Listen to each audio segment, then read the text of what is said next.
Do you know what it's like to lose a child, do you? Because I can tell you exactly what it's like to lose a child.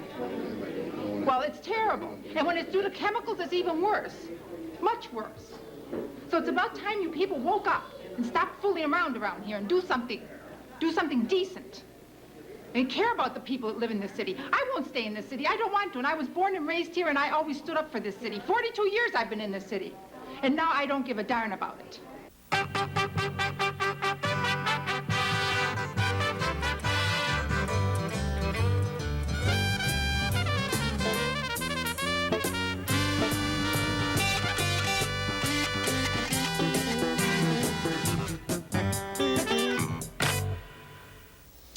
It was August 2nd, 1978. Authorities confirmed chemical waste from a nearby dump called Love Canal had contaminated a residential area in Niagara Falls, New York. On that same day, a 7-year-old boy who lived near the area was being treated at a hospital for kidney disease. His name was John Kenny, and 2 months later, he was dead. Did he die from chemical poisoning from the toxic waste buried in Love Canal? Some medical experts say yes, others say no. The story we tell is the one of John Kenny's mother, Luella Kenny, and her search for the answer to John's death. Both she and her husband have scientific research backgrounds. Their quest began quietly and ended emotionally. For the record, Love Canal was never really a canal. In the late 1800s, a man named William T. Love began the digging, but he abandoned the project. He left behind a mile-long trench, 40 feet deep and 20 yards wide, which stayed abandoned until a chemical plant started using it as a dump in the 1930s and 40s. Eventually, the trench was filled and covered over with dirt. A residential area and a public school were built around it.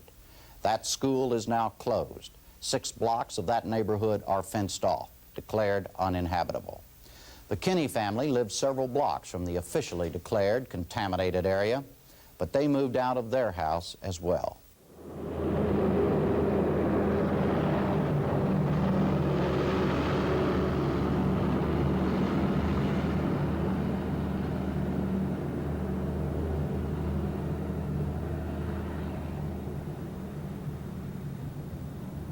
It's a dead neighborhood. I mean, I know they're talking about revitalizing it, but it's a dead neighborhood, and I just don't see how anything can bring it back again. I mean, maybe years from now, I don't know, but first they have to be perfectly sure that everything's all right here.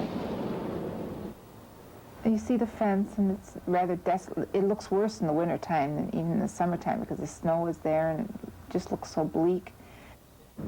It's a sad neighborhood. I mean, you just go up and down the street, and everyone has multiple problems. I mean, I know that, I mean, this is life, and you know, the whole world is a matter of problems, but it's still sadder when you see the people here and then just nothing they can do about it. The cases of cancer in this area are just unbelievable. I mean, in the space of 15 houses, there have been 8 mastectomies alone, plus other forms of cancer. Dogs in the area have had cancer. In one house alone on the street, there's 4 dogs have had cancer, and both the husband and wife have had cancer. And the woman next door, she's been unable to find temporary relocation, and so she's just waiting. And she has children that get nosebleeds, and it really disturbs her. I mean, when she hears me talk about John and getting nosebleeds.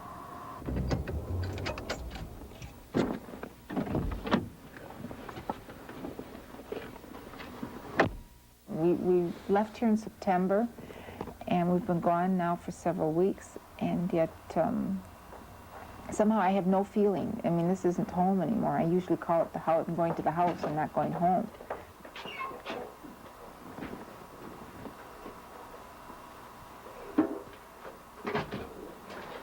It's really a funny feeling to come back here. See everything in place, and yet nobody lives here.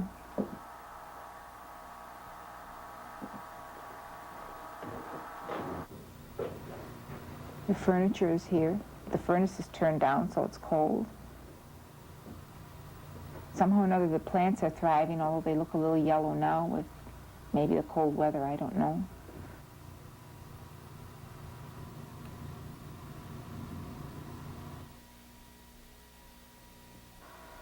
I have to keep the sunlight coming in on my African violets, so I pull the drapes and close them again. And so usually twice a day, I mean early in the morning to turn off the lights, and then late afternoon I'm back here again to turn the lights back on again. And really to check around the house, I mean, after having been burglarized twice, that's a strange feeling to know someone's been in your home, you know, and gone through all of your things. And so we keep an eye on things, basically, to make sure that everything's in order.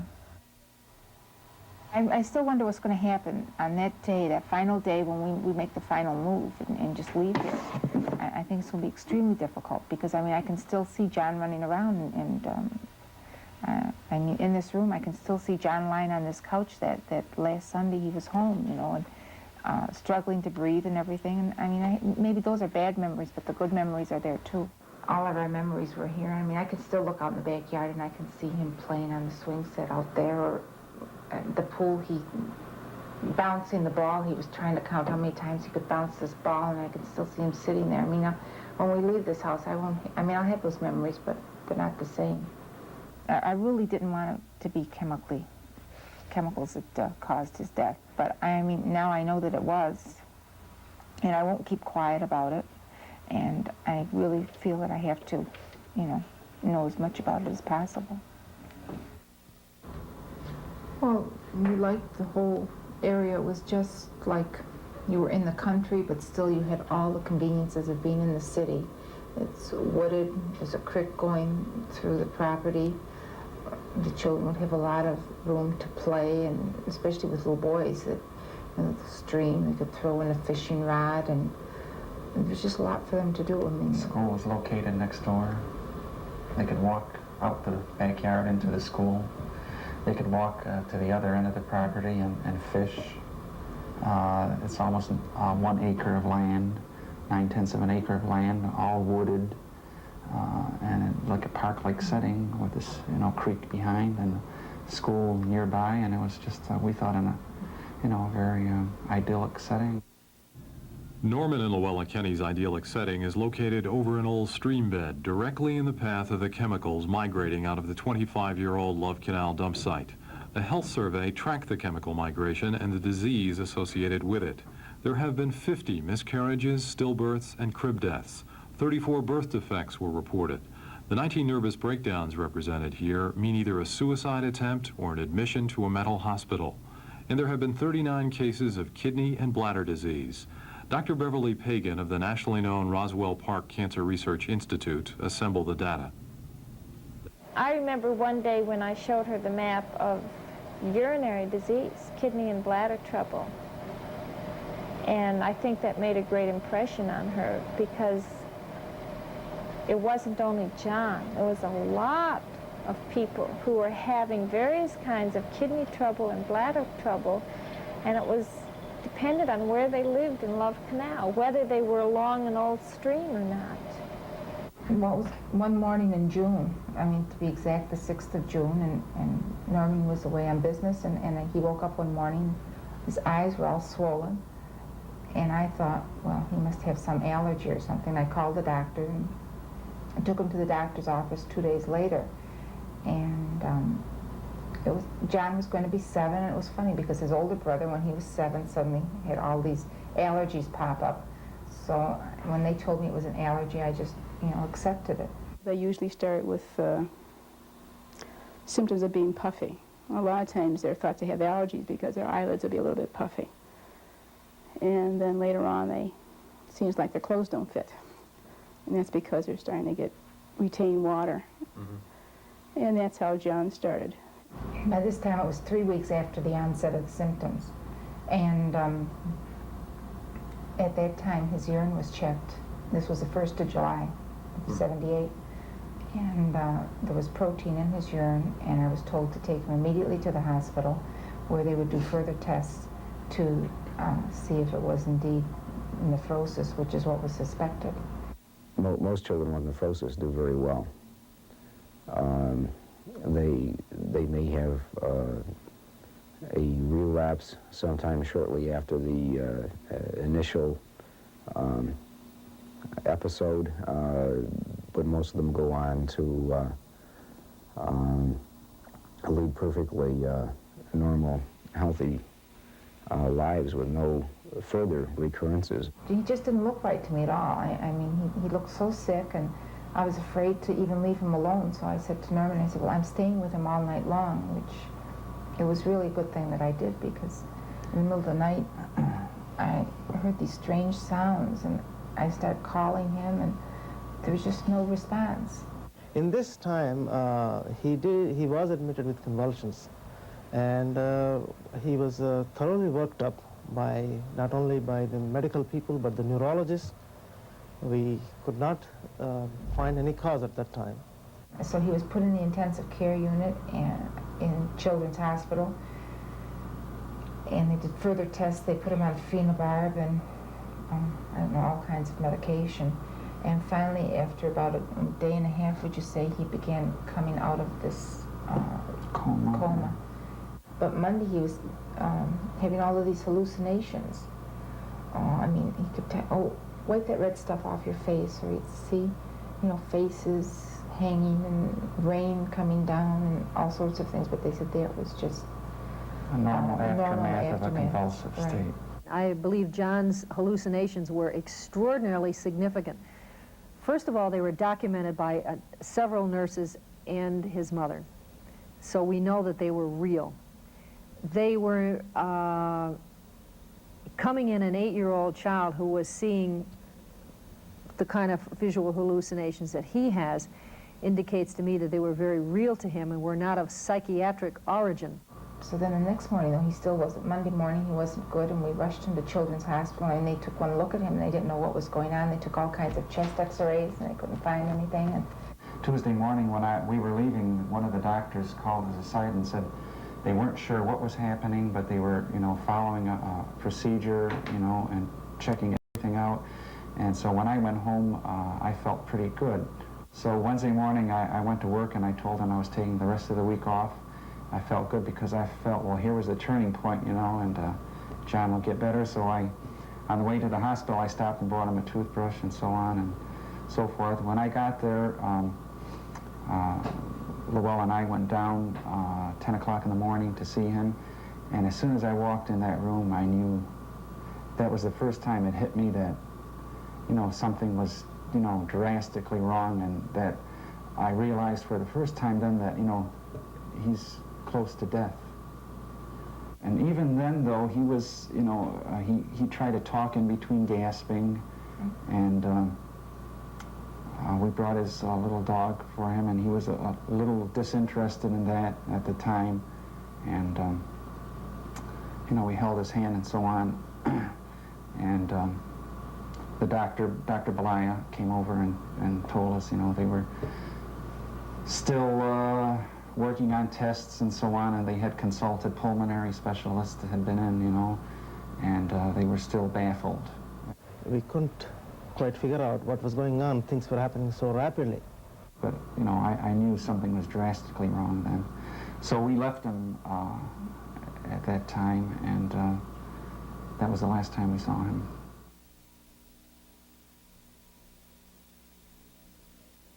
He had nephrosis, which happens to children. It's not that unusual disease. He was treated in the usual way with the usual kinds of medications, and he died of a complication of the medication. Case closed? Well, case closed in the sense that that's as we know it. This is an uncharted territory, and anybody can claim anything, and we can determine many substances, but it will be extremely difficult to show if this is the particular substance that produced the end result, which has happened in John. So it will be anybody's guess, unless we have more definitive evidence. well, initially every weekend was spent just with this research. We'd spend Saturdays and Sundays in the library and gathering all of this material. Evenings we'd be reading it here and trying to decipher just what was happening. Both my husband and I have a scientific background. I mean, we spent 20 years working in labs and researching material in medical libraries for our own work. So, I mean, we were familiar with the procedures that are followed, and So, I mean, we would have more insight to know what to look for and how to go about, you know, looking for it, and just what material to eliminate in the process, too. If you can imagine that I sit down and I went over John's autopsy, I mean, you can't imagine what it's like to sit down and go over your own child's autopsy report. But it was necessary, I felt, and that's what we did. I just wanted to assimilate as much knowledge of nephrosis as possible. It's clearly written in this one here. During the last 10 years, there have been scattered reports in association between hydrocarbon exposure and, you know, the nephrotic syndrome. And I didn't expect to find that. I just thought I would get a general knowledge of nephrosis. I really just doubted any chemical association with John's disease. Even when John was sick, you know, people would say to me, "Don't you think he's sick because of there's chemicals around here?" And I said, "Oh no, I mean it's," because it was really the first summer that I could smell chemicals in the backyard, and I just didn't associate it with it. I really didn't realize how bad the backyard was until I started. I'd look at it every once in a while, and it would look kind of nasty, especially if there was a strong odor permeating the air. But I was really never able to keep track of these things. So after a while, I just went out and looked at the creek 3 times a day and logged exactly what was happening.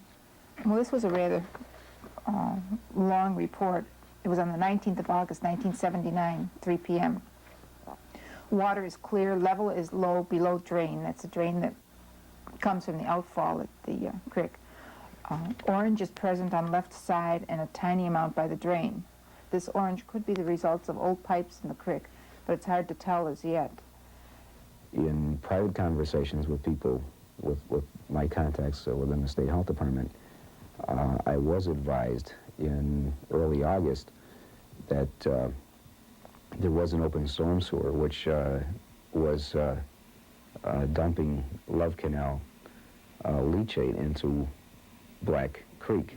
The leachate was suspected to contain dioxin. The nearby school was immediately closed, even though the health department didn't confirm the contamination until months later. After the dioxin finding was reported in the newspapers, I called several people in Albany, and they all looked at me or talked to me like, well, it's what we expected to find. We knew the dioxin would be there, and if it was there, it would be in large amounts. But I can remember the day the school was closed, and I ran down to Dr. Kim with that newspaper, and I showed it to him. I said, "See," I said, "the school is in my backyard." And I said, "What do you have to say about that?" And he said, "Oh," he says, "I don't know why they're closing the school." He said, "Because there's nothing wrong there at all."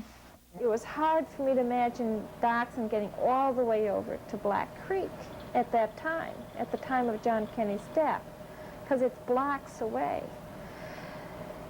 But later on, the pieces of the puzzle began falling into place. First, we learned that there was a sewer draining the north end of Love Canal that emptied into Black Creek right by the Kenny's home. Then we learned that that sewer had a direct connection to Love Canal. And then we learned that dioxin had been found in the sediments of Black Creek. And in fact, the levels found there were higher than the levels found at any other place in the Love Canal area. Dioxin, or the 2378 tetrachloride dioxin, is there. It's in the sediments, presumably as a reservoir. It's probably in the water. It's being bioconcentrated in living species. These are tremendously high concentrations of such a toxic chemical. What about the fact that this family's house is right on the banks of that stream? It's frightening that they would be so close to such a reservoir of toxic chemical, of highly toxic chemical. I'm not aware of all dioxin levels everywhere, but usually the normal situation is that you have to use all sorts of analytical expertise to even find traces of dioxin. And I'm talking parts per trillion and less. When you mention parts per billion, I find it staggering. That's high. It was highly significant that dioxin was found in the stream. Dr. Janet Sherman, an advisor to the Federal Environmental Protection Agency. These chemicals are extremely toxic. The fact that it was found at all is significant. A chemist and a physician, Dr. Sherman has testified in hundreds of cases across the country involving chemically induced injuries. She analyzed John Kenny's medical records, including his autopsy report and tissue sample findings. I believe that there is a chain of circumstances linking the chemicals that have been identified in the Love Canal area with illnesses not only in John but of other residents of the area. I mean, after all, I believe over 90 chemicals have been identified in significant amounts. We know the toxicity of most of them. There are animal studies adequately done that prove the toxicity. In many of the chemicals, there is human data available, mostly from workers. I don't know what more you need. I don't see any evidence of any chemicals found in John so far, you know, determined by a laboratory. So it will be very difficult for me to think that this is due to the chemicals. I only know about the tissue samples from what I have read in the record, but my understanding is they were placed in formalin rather than frozen immediately, and then were finally frozen a week later, and then were frozen in one block, so in order to get the samples apart, they were thawed out over a weekend, and all of this is it's a very bad handling of the tissues. Why? Well, it allows either for additional contamination by other chemicals, or it allows for loss of chemicals by evaporation or freezing or just handling them and washing them. I think there might have been a slight improvement, and some of the chemicals might have been, if they had been there, might have been preserved slightly better if things had been done differently. But I think by far the most likely thing is that there indeed were no chemicals. Why is that by far the most likely? Well, because we didn't find them, and this is the only way you can determine them is to look for them chemically. If you don't find them, then my guess would be that they are not there. John had a multiple number of significant abnormalities, which I believe point toward chemical toxicity. Now, these included shrinking of his thymus gland, I believe adrenal insufficiency as a result of probable exposure to DDE. He had changes in his visual cortex, which are very unusual. He had extremely high blood count with abnormal forms in his blood, which I believe point to bone marrow damage as well. And he died of, his immediate cause of death was a blood clot in his pulmonary tree. If he had only one of them, I would be hesitant to make an association between his death and chemical poisoning. But taking all of them into consideration, and particularly the fact that the findings in his kidneys were minimal, points to me the fact that I think he died as a result of exposure to chemicals. Well, yeah, it's very shocking to us, even though it's what we expected. I don't like the full reality of it. And even more scary is to think of the two other children we have here, and all the children. And just very upsetting, very, very unnerving. And the difference in attitudes of different, health professionals, the way they view, the seriousness of the problem is astounding. To me, that was the most significant finding. Her concern for our two boys really had me quite shaken at this point. We've resigned ourselves to the fact that we can't live at home, but it's really terrible when you have to impose upon someone else and just move in on them the way we have. I think the Kenny search is important because John Kenny is only one of over 1,000 children who live in Love Canal. And I think it's in the hope that another family will be spared this terrible tragedy, the loss of a child. I don't think there's anything much worse than to go to a funeral of a family that's lost a child. Luella is not the type of person who was an activist setting out to change the world before. And she certainly has been trying to do something about chemical dumps since then.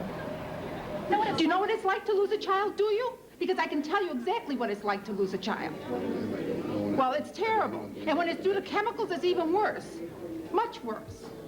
So it's about time you people woke up and stopped fooling around here and do something decent. And care about the people that live in this city. I won't stay in this city. I don't want to. And I was born and raised here, and I always stood up for this city. 42 years I've been in this city.